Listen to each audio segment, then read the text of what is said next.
Welcome back. Well, over the weekend, the city of Dallas took part in a Trans Day of Visibility protest, and friend of the show, Alex Stein, ventured down and got quite a surprise when he met some of the protesters. Use a women's restroom. That was weird as hell.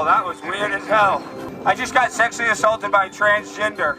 Joining me now is the host of After Hours with Alex Stein on Real America's Voice. Alex, now I don't want to be accused of victim blaming here, but you were out there just agitating these people, and many of them are already unbalanced before you join in the mix. Well, Rita, you know me very well. You know how unbalanced I am. So, I mean, what am I going to do about it? And let's be real, that person that kissed me, luckily they were a biological female. So nothing too crazy happened. I know that they're LARPing as a boy, but I could tell that they were just a female just by the way that their body was shaped in the hips. So, you know, I'm probably telling Alex Stein, they never see an ultimate Giga Chad like myself at these events. They're used to all these soy boys. So I'm not surprised that she was attracted to me and came up and kissed me. You may save her yet, Alex. Just get out in these marches a bit more, and you may save some of these lost girls. Now, we saw over the weekend these mass rallies across America, the No Kings rallies to protest against Donald Trump. Have a look here as a reporter for Breitbart is assaulted and then threatened by a protester. What was that about? You just checked me. She just checked me. Now you're touching me. Alex, what did you make of those protests? Did you get amongst them? Did you try to change some hearts and minds? Well, Rita, there wasn't a lot of dialogue at the protest that I went to, but I did notice a shocking trend. A lot of the violence was not from young people. It was from basically, I would say, the boomer class, the really elderly. I mean, a woman came up to me and hit my phone in a similar fashion like that, and she was a woman probably in her 70s. So I thought that was very unusual that these people that really didn't have a clear agenda on what they were protesting for, considering we don't have kings here in America, I was really surprised that they were the ones being violent. Usually that's somebody that's young and not somebody that, was in their 60s or 70s.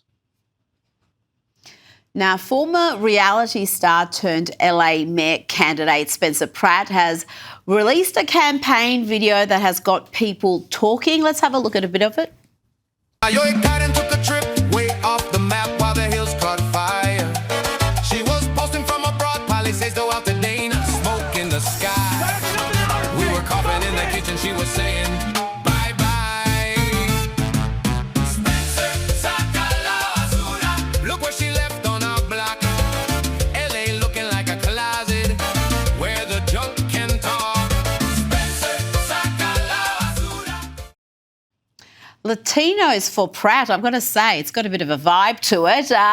Spencer Pratt thinks he can dethrone the current LA mayor, Karen Bass. Is he dreaming, Alex, or is he a genuine chance?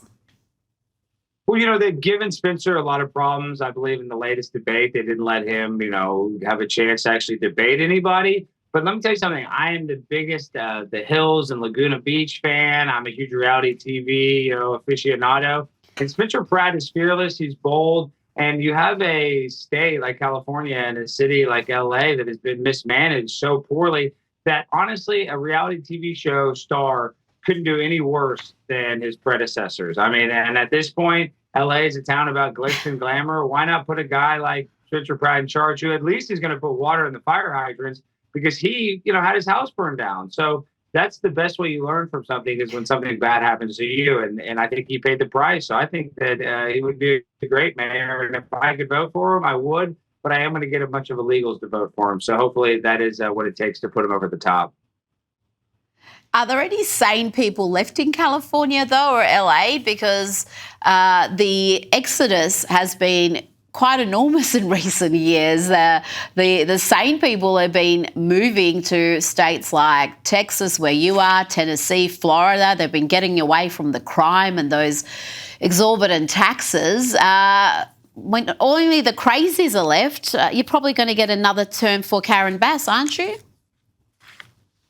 Well, I hope not. I mean, Karen Bass is such a horrible mayor. I mean, I know that's just stating the obvious, but when it comes to what happened with the fires that could have been at least maybe not prevented, but they could have been slowed down tremendously, and they don't even have water in the reservoirs. So I don't know how a person could do much worse unless she's purposely trying to do bad, unless she's purposely trying to tank the real estate prices. So there are a few good people left in California. But you're exactly right. Most of them moved to Florida and Texas because they can't afford to live there, even if you're a successful individual, because the government taxes you so much. And then what do they see their tax dollars go to? Not to clean up the homeless, not for health care, not for any social issues they care about. It's literally wasted away for absolutely no benefit whatsoever for the taxpayer.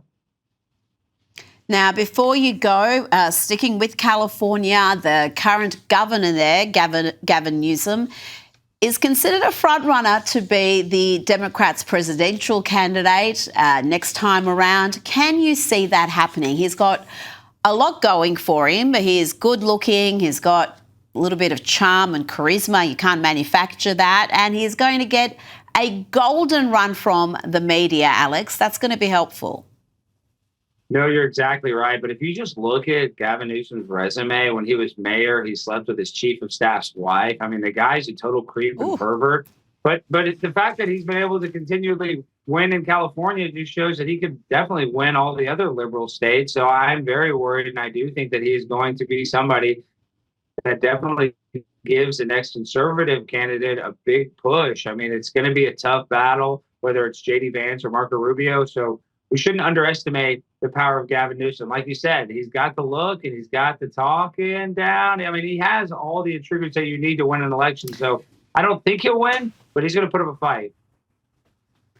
Alex Stein, thank you so much for your time tonight.